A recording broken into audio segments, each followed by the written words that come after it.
everybody, welcome back to my channel. My name is Pierre and this is Simple Homebrew. I'm going to do a pressure transfer today. I'm going to transfer my Australian lager, Morgan's Australian lager, into a keg. I've had it at 10 psi for just over a week and it's finished fermenting. It fermented very quickly at 25 degrees Celsius, which is exactly what the instructions said. So I'm going by the instructions. So I'm going to transfer this into the keg so I can carbonate a little bit more because it's not fully carbonated yet. A little bit more time. First thing I'm going to do is tell you a bit about the quick connects on the Firkin Cellars. Now the quick connects on the Firkin Cellars, I'll show you. Fermentosaurus. Link out! Out! How do quick connects work on the Firkin Cellar and Fermentosaurus for the pressure fermenting is that each one is universal to be an in or an out. You can pop a gas or a beer line or beer quick connect on either one. So what you got to be careful of though is don't get it on the wrong one. I have done it before. The only way to find out which pipe to put it on is to observe inside the tank where the pickup line is. Then put it on the opposite line because that is only carbonation or air pressure. So on that, when you pressure transfer, you can easily take two beer lines, such as one of these, and then same one on the other end, and it will interchange between either quick connect. So the quick connects will, like I said, they're universal.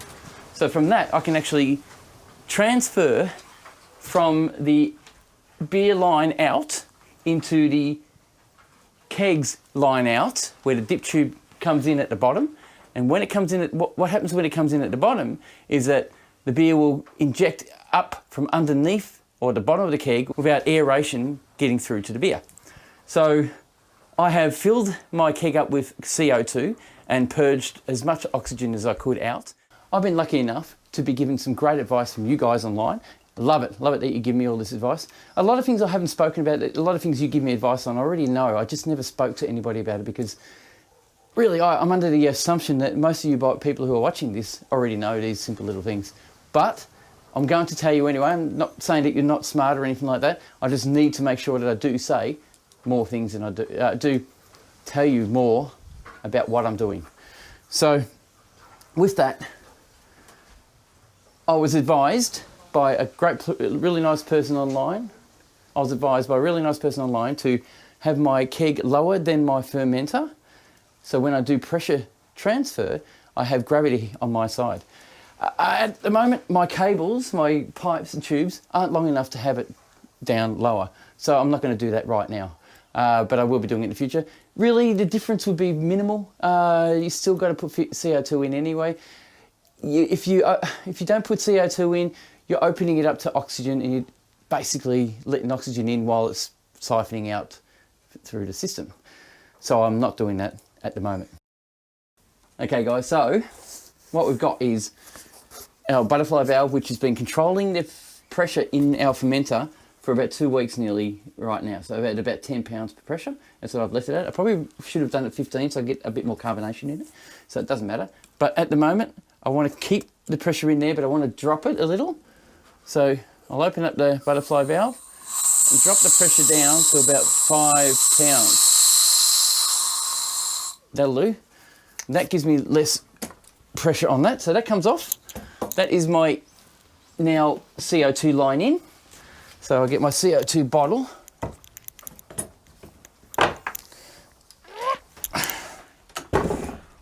Put my CO2 line, close the valve, line on. What I'm doing is I'm just going to keep the pressure at 5 pounds or 5 psi while I am transferring. So at the moment it's showing about 8 pounds. So my butterfly gauge is a little bit different than my CO2 gauge. So a little bit out, which is going to happen. I really can't explain. Don't give a stuff really. So if you can see me over here, actually I might bring the keg over to you. So I got my keg. My keg is ready to go for transfer, full of CO2. It's been purged of the oxygen it has in it, had in it. Now we've got a line out and a line in. Well, what we do is actually put it on the line out. We actually inject it into the line out tube, so that the tube itself is a dip tube that goes all the way to the bottom of the keg, and from there it'll pick up the beer and have it so we can serve it. But in this case, we're actually going to have it so we can put it in through the bottom so it doesn't foam up and fizz as it goes. So it happens immediately. So once I plug this on, now they're both similar pressures. This is about 10 pounds. This is about 5, 8 pounds. You will see something happen. Ready? Okay, it's gone back up the tube. So the pressure, whoop, there we go. So we reverse it. You can see the beer coming out now. What happened was, what was left in there was trying to push back up the tube and back into the fermenter. And that's not what I wanted to do. I wanted to actually go the other way. What I did forget to do is take the jacket off so you can see what's going on, which I'll do now, but I can't take it right off now because I'm actually working. So hopefully you can see what's going on here.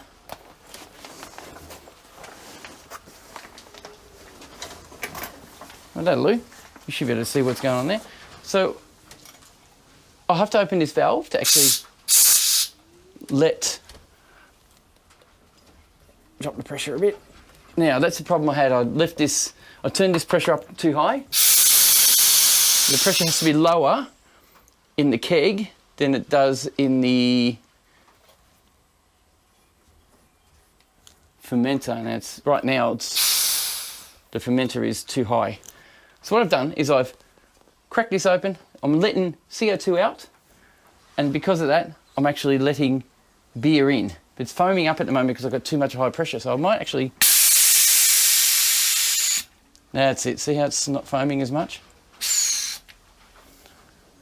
Now it should flow a little bit more even. What I'm trying to do is actually get a nice even flow so I don't get foam in my beer.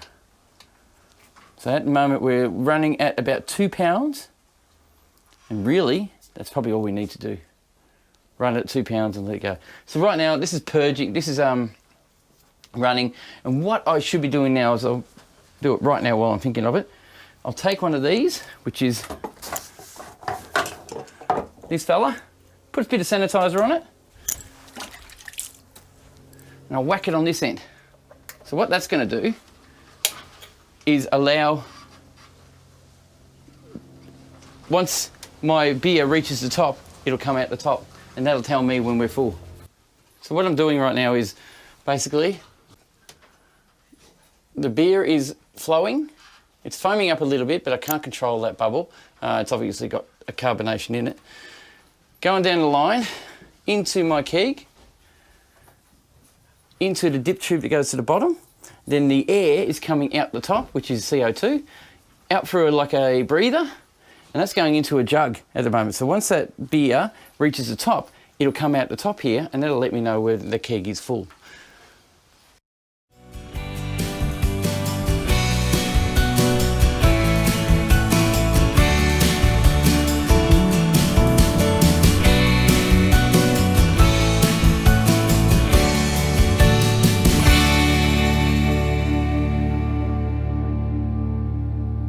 I have now put about 15 pounds of CO2 into the top of the keg just to keep it full of CO2, and then purge it. Basically just let any kind of oxygen that may be left over out of the keg. Let it pressurise again. Now I want to pressure that. Oh, I do need to get some carbonation in, so I want to get that pressure up to about 30 pounds. And with that, I'm actually going to put this in my fridge now to cold crash. Now, you normally cold crash in a fermenter before transferring, but I have no room. I need my Firmzilla to actually do my next brew. So I'll cold crash this in the keg, and it doesn't matter. It'll settle to the bottom and it'll be fine. So I'm going to pop that in the fridge, and then we're going to get back to you on a different one. Well, that's it for this video. Thank you for watching. Thank you for subscribing. Hit the little bell so you can be notified for the next video in this series, and we'll see you then.